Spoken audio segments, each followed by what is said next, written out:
Bien, muchas gracias. ¿Cómo te llamas? Yo soy Francisco. Ya, ¿cómo surgió esta actividad del Círculo de las Chicas? De Bueno, niñas? los círculos de niñas y los círculos de niños son una acción, una estrategia que surgió después de analizar los datos de violencia escolar. Gracias. Revisados los datos de violencia escolar, nosotros nos dimos cuenta que los puntos más altos en situaciones de reglamento en convivencia escolar estaban dentro de quinto y sexto básico en relación a las agresiones verbales entre niñas referidas a sus cuerpos, que las niñas se decían a otra gorda, potona, tetona o cosas de ese estilo. En quinto y sexto básico cuando teníamos más agresiones de ese estilo referidas al cuerpo o referidas a la sexualidad también. Y eso es lo que motivó el realizar esta estrategia en que permita a las niñas conversar sobre estos temas. Okay. ¿Y usted qué piensa sobre esta actividad? Yo creo que fue una actividad que lamentablemente pudimos aplicar de quinto a quinto, sexto y un octavo básico. No pudimos aplicar en los séptimos. Me habría gustado que pudiéramos aplicarla en todos los cursos de quinto a octavo, incluso los terceros básicos, que también nos dimos cuenta que también hay algunas problemáticas referidas al cuerpo, que los niños se dicen gordito, gordo, guatón, cosas de ese estilo. Pero en gran parte estoy contento porque pienso que la actividad fue exitosa. Nosotros teníamos esa actividad partió desde una conversación con una niña quien hablaba que se sentía muy mal por venir al colegio porque se hacían comentarios sobre su físico, y ella propuso distintas formas de solucionar esto, y una de ellas fue, con el apoyo de un adulto, ¿cierto?, al momento de que conversamos, generar una instancia en donde puedan todas las niñas conversar sobre eso, porque nos dimos cuenta que no era un problema individual. Nosotros en la escuela tenemos datos de violencia escolar, todos los niños pueden activar un protocolo, lo llamamos denuncia, ¿cierto?, una activación por situaciones de violencia escolar. Los libros de clases también lo analizamos y, como te digo, creo que se logró porque disminuyeron de manera importante las situaciones referidas a eso, al menos en los cursos en que se hizo esa intervención. Okay. Sobre lo que hablaron las chicas, ¿qué fue lo que más te llamó la atención o te sorprendió?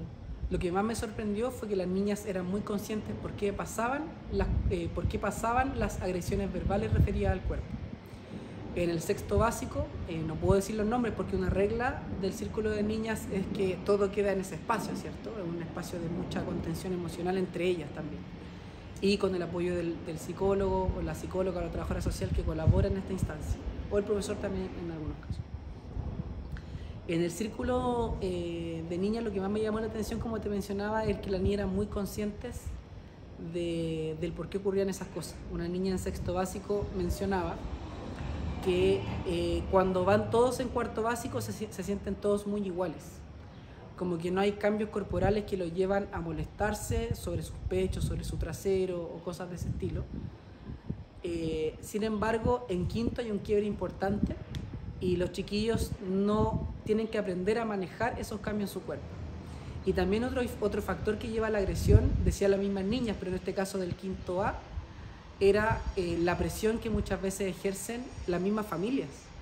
En las casas, lamentablemente, hay momentos en que hacemos comentarios que hacen sentir mal a los niños sobre su cuerpo, y muchas veces ellos no saben gestionar el cómo enfrentan el sentirse mal, ¿cierto?, el sentir rabia, sentir impotencia, frustración por su cuerpo, y eso los lleva a enfrentarlo desde la agresión a sus pares. Las mismas niñas del quinto A señalaban, y ellas concluyeron por sí mismas, porque en el círculo de niñas los adultos solo hacen preguntas, no pueden comentar mucho, tienen que hacer preguntas, las niñas tienen que llegar a las conclusiones por sí mismas. Ellas decían que los niños o las niñas que molestaban por el cuerpo era muy probable que ellos habían sido molestados anteriormente, y eso a mí me llamó mucho la atención, que a sumas cuentas es la capacidad que tuvieron los niños de descubrir, en buena parte con autonomía por sí mismos, grandes aspectos de la psicología o de la filosofía, que una persona que agrede probablemente fue agredida, que muchas veces la belleza no se nace sabiendo lo que es bonito o feo, sino que se construye culturalmente en la convivencia, ¿cierto? Y que al final depende de nosotros si nos vamos a agredir o no. Es responsabilidad de cada uno definir si se van a agredir con el resto por algo del cuerpo. y que muchas veces podemos romper, y eso mismo lo entendieron las niñas, romper esos patrones. O sea, muchas veces mi abuelita o mi tía o mi suegra, decía una niña de sexto que está pololeando, decía, me molesta por mi cuerpo, me dice, oye que estáis flaca, oye que estáis gorda, pero la misma niña decía, yo no tengo por qué hacer eso, no tengo por qué comentar el cuerpo de alguien si esa persona no se siente cómoda, a veces la puedo pasar a llevar. Entonces estoy muy, muy contento y muy sorprendido de la capacidad intelectual, reflexiva que tuvieron los niños de llegar a esas grandes, grandes respuestas o reflexiones. Okay. ¿Quién piensa sobre que la gente moleste por el físico? Yo creo que cuando nos molestamos en general es porque es una forma de relacionarnos. Nosotros cuando hablamos de la convivencia escolar, muchas veces separamos la violencia de la convivencia escolar. Y la verdad es que las formas violentas, no pacíficas, cuando hacemos sentir mal a alguien, es una forma de convivir. Y yo creo que cuando una persona, sin pensar mucho de manera previa, ¿cierto?, reacciona y le dice a alguien, oye, guatón tanto, o oye, tú tanto, o otro tipo de discriminaciones, quizás por su género, por su raza, por su nacionalidad, por su color de piel. Muchas veces cuando está esa reacción de ese insulto para hacer sentir mal a alguien, se requiere aprender a convivir otras cosas. Esa persona que agrede tiene una necesidad, ¿cierto?, que tiene que saber gestionarla de una manera más adecuada cuando se siente pasado a llevar, por ejemplo. No sé, yo espero que en un futuro, o de una forma de relacionarnos, es que cuando nos sentimos pasado a llevar, representemos eso, si es que quisiéramos, si es que es nuestra decisión, nuestra libertad, como, ¿sabes qué? Como en el trabajo, que los niños de ahora en el trabajo más adelante digan, ¿sabes qué? No me siento cómodo con el chiste que estás haciendo. O, ¿sabes qué? Creo que no es apropiado el cómo te estás refiriendo a tu compañero de trabajo, porque muchas veces la agresión también no solamente hacia esa persona, sino a espaldas de esa persona. Las niñas nos cuentan cómo se sienten muy mal cuando saben que su amiga le dijo a otra niña como, oye, esa tanto, esa guatona tanto, ¿cierto? También les duele, ¿cierto? Entonces creo que aprender nuevas formas de relacionarnos en donde no hablamos de alguien mal a su espalda, en donde no nos referimos negativamente al cuerpo de alguien, creo que son formas en que tenemos que ir avanzando. ¿Qué piensa que la familia también puede hacer daño al niño por los comentarios del físico? Sí, tal como el agresor dentro de sí guarda heridas, ¿cierto? Guarda la posibilidad de que previamente fue agredido o que no ha podido aprender a gestionar cuando tiene algunas necesidades que necesita expresar, tanto verbal o corporalmente. Yo creo que las familias en ocasiones tienen lo que se llama daño transgeneracional. Los daños transgeneracionales son cuando una familia repite patrones que les son dañinos, por eso es un daño que les genera dolor, y lo repite de generación en generación. Un ejemplo clásico de esto es, bueno, a mí me golpearon cuando chico y no me pasó nada, no me afectó nada, entonces yo también golpeo. A pesar de que tenemos un montón de evidencia, ¿cierto?, que muestra que el golpear a un niño es muy nocivo para su propia autoestima, para su sentido de seguridad, para la posibilidad de fortalecer su habilidad de socializar de manera pacífica, ¿cierto?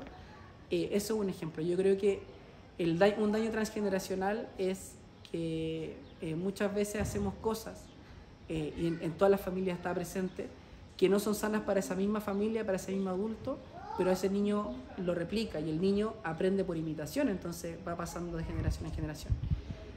Pero sin embargo, yo creo que en la medida que vamos creciendo, todos los niños, adolescentes y futuros adultos tienen la posibilidad de quebrar esos patrones. Es decir, ¿sabes qué?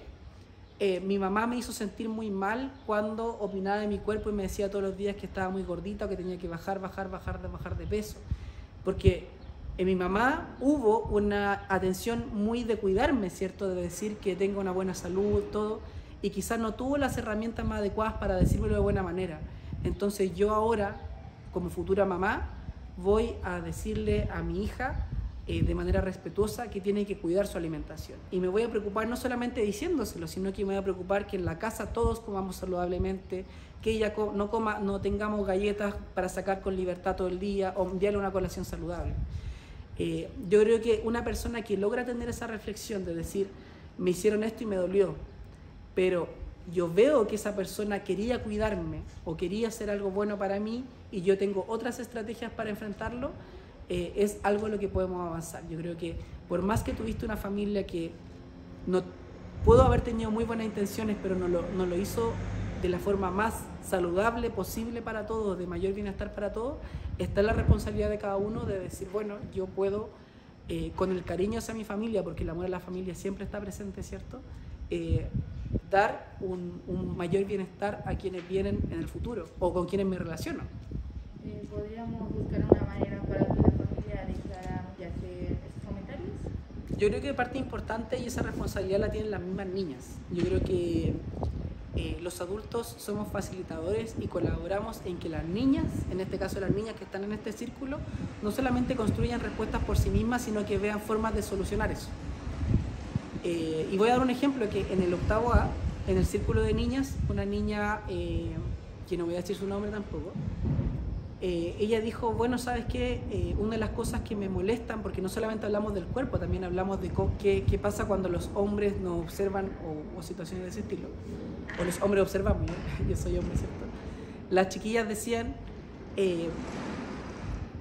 una niña dijo, ¿sabes qué? Yo cada vez que salgo de mi casa hay un auto que me persigue, o siento que me persigue y no me siento segura viniendo al colegio. Y la verdad, lo más bello de ese problema, ¿cierto? Que puede ser de mucha sensibilidad, es que las niñas se organizaron para venir juntas al colegio. Y tal como las niñas pueden ver esa necesidad, pueden empatizar y pueden organizarse, yo creo que las mismas niñas pueden promover formas en que las familias dejen quizás de otras formas comenten los cuerpos de las niñas, más desde el cuidado, más desde la compasión, más que desde el reto. Oye, que estáis gorda, oye, deja de comer, ¿cierto? Y creo que las niñas pueden pensar muchas cosas con el apoyo de adultos y es una tarea pendiente. Yo no me atrevería a dar la solución, creo que es importante que las niñas reflexionen sobre cómo solucionar esa problemática. Porque también, por ejemplo, tuvimos niñas, también de octavo, que se organizaron e hicieron una charla sobre el día, bueno, tú también estabas presente, de séptimo, ¿cierto?, de violencia contra la mujer, y eso, los niños tienen la posibilidad de hacer eso, de conectar con problemáticas, con lo que sienten, porque los niños sienten más que los adultos, y lograr ver formas innovadoras de solucionar o disminuir el daño o el malestar que tienen.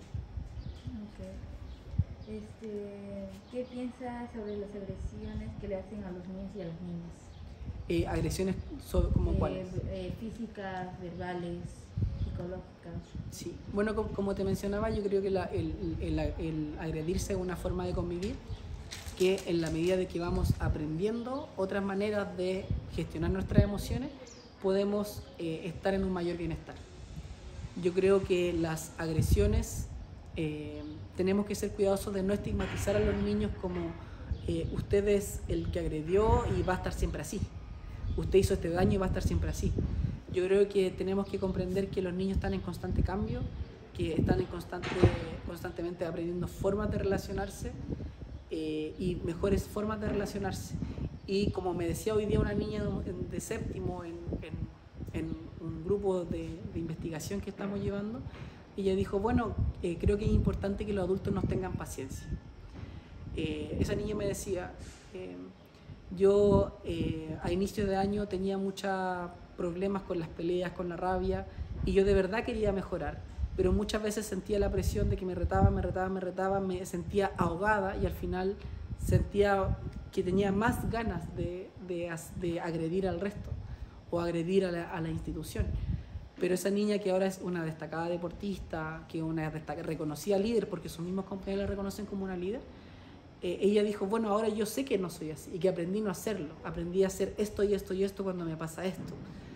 Y ella dijo, pero los adultos creo, ella con mucha sabiduría, dijo, los adultos creo que tienen que darnos más paciencia, porque yo no puedo, este cambio me costó este año entero, yo no podía cambiar de un día para otro, tuvo que pasar este año para que yo tenga más autonomía, para que sea más responsable. Entonces, creo que ese mensaje es súper importante, que los adultos tengamos paciencia frente a quienes agreden y empoderemos a quienes son agredidas.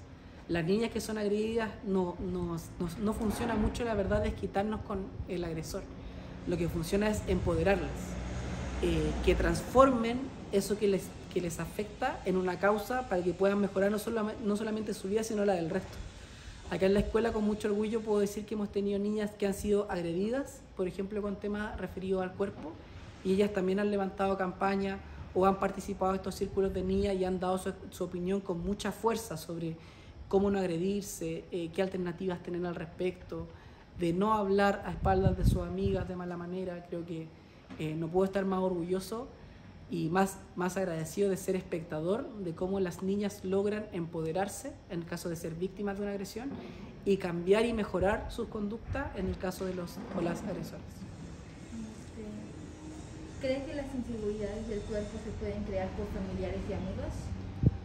Eso no lo creo solamente yo, lo creen las mismas niñas cuando llegaron a esa reflexión y contaron sus mismas experiencias, como te había comentado. Y claro, la verdad es que culturalmente, porque la belleza no es universal, quizá ahora sí con las redes sociales o el internet o la televisión, pero históricamente los cuerpos siempre han sido diversos y bellos, y las seguridades también. Yo creo que muchos recordamos esas clases de arte, ¿cierto?, en donde nos muestran la Venus, que es una obra muy, muy antigua, ¿cierto?, de antes de Cristo, o pensar en los dioses griegos, ¿cierto?, que hacen asimilación a la belleza y es un cuerpo muy grande y robusto, ¿cierto? Lo bello está dado por nuestra propia historia. Hay mujeres en el mundo que tienen el cuello como una jirafa, ¿cierto?, con unos aros que se ponen. Entonces, claro, es la familia, es la escuela, es el país, es la localidad donde están situados lo que te dice que eres bello y por tanto está dentro de la norma, y que es feo y lo que no. Y eso sin duda puede generar inseguridad.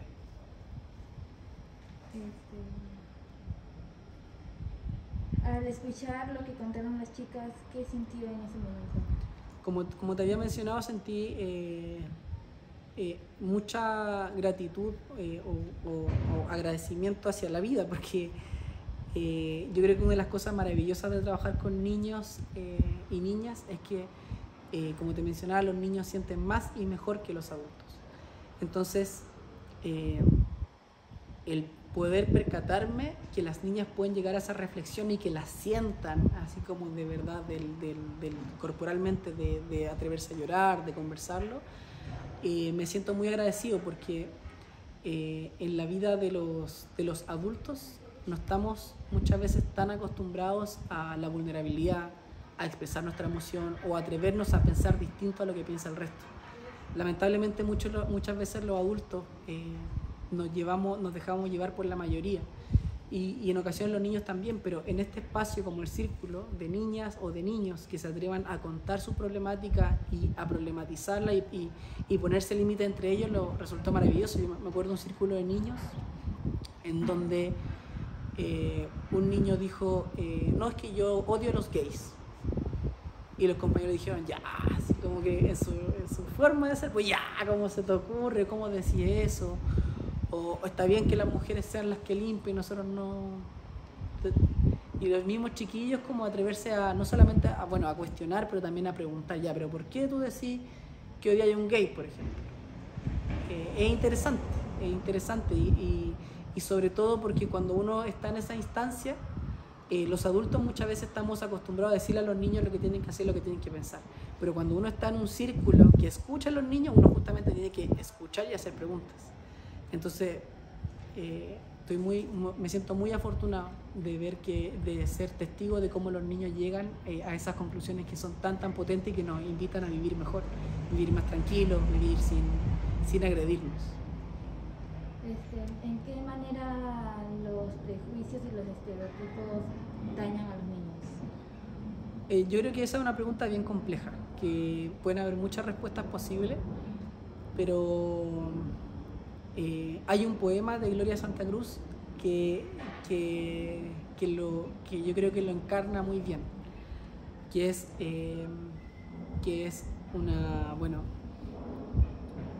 una literaria peruana, ¿cierto? Una poetisa peruana, una poeta peruana, que toma el tema de ser negro. Y entonces ella cuenta de que cuando era niña, constantemente le decían, oye, negra, negra, negra. Y ella decía, ¿qué es ser negra? Y se pregunta, por qué eso es malo, ¿cierto? En un lenguaje mucho más bello lo que estoy diciendo, pero ¿por qué eso es malo? Y muestra cómo esa niña empieza a cuestionarse, pero ¿por qué tengo mi cabello rizado? ¿Por qué tengo mi piel negra? Y la niña empieza, en el lenguaje que dice Santa Cruz, a retroceder. Y me decía negra y retrocedí como ellos querían. Y retrocedí hasta que iba a caer, dice ella. Como que hundiéndose, ¿cierto? Me empolvé la cara, me alisé el cabello y seguía retrocediendo, ¿cierto? A pesar de ser blanca, ponerme el pelo liso, seguía retrocediendo, decía. Hasta que un día iba a caer y no dije más. No quería más y dijo, sí, negra soy, ¿y qué? Sí, soy negra, ¿y qué? Decía, ¿cierto? Y al final ese poema es muy bello porque Santa Cruz agradece su piel tostada, le agradece a Dios que el negro cebache sea su color, porque se siente afortunada del sabor de su cultura, ¿cierto? De hecho, ese poema ya lo aclama con tambores peruanos ahí y la gente baila. Sí, negra soy, y baila, y lo disfruta, y disfruta ser negra, valora su historia, valora su cultura, ¿cierto? Y hasta allí nomás escucho a quienes me critican por ser negra porque eso me hace retroceder. Yo creo que cuando le decimos cosas que denostan a un niño por cosas que no dependen de él, porque no depende de él ser negro o ser blanco o ser de cierto país, y además que el adulto se siente con la autoridad de decirle que eso es malo, lo estamos disminuyendo y lo hacemos retroceder. Pero por eso es muy importante también que los adultos nos comprometamos en que los niños puedan avanzar. Tampoco decirle, oye, esto es lo bueno, esto es lo malo, sino que ellos lo descubran porque ellos lo sienten y lo saben. Cuando tienen un problema en el patio y le pasan a llevar a un compañero, ellos saben que el compañero se sintió mal porque a ellos también le pasó. Entonces tenemos que, como adultos, ayudar a gestionar eso, a resignificar esa agresión. Muchas gracias. Bueno, gracias a ti, Fabi.